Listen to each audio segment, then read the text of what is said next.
El abuelo Martín se sentaba en su silla de madera, la misma silla donde su padre se había sentado antes que él y donde su abuelo se había sentado antes que su padre. Encendía una pequeña lámpara de aceite y leía el periódico del día anterior, porque en el pueblo los periódicos siempre llegaban con un día de retraso. No le importaba. Las noticias, pensaba, son como el pan. Mejor cuando tienen tiempo de reposar. Afuera, el mundo seguía dormido.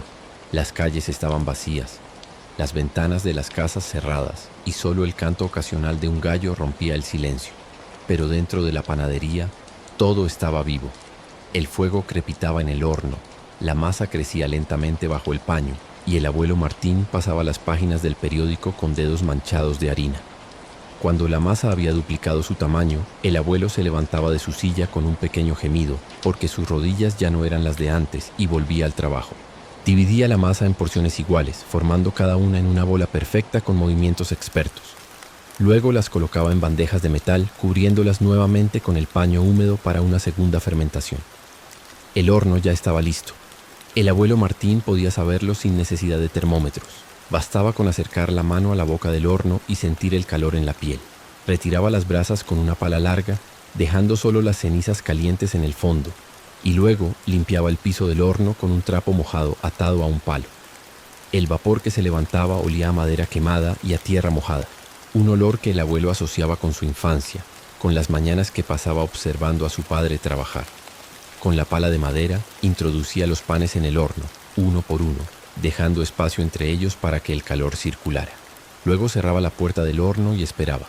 Este era el momento más difícil para cualquier panadero, la espera. No había nada que hacer sino confiar en que el fuego haría su trabajo, en que la masa se transformaría en pan como lo había hecho miles de veces antes.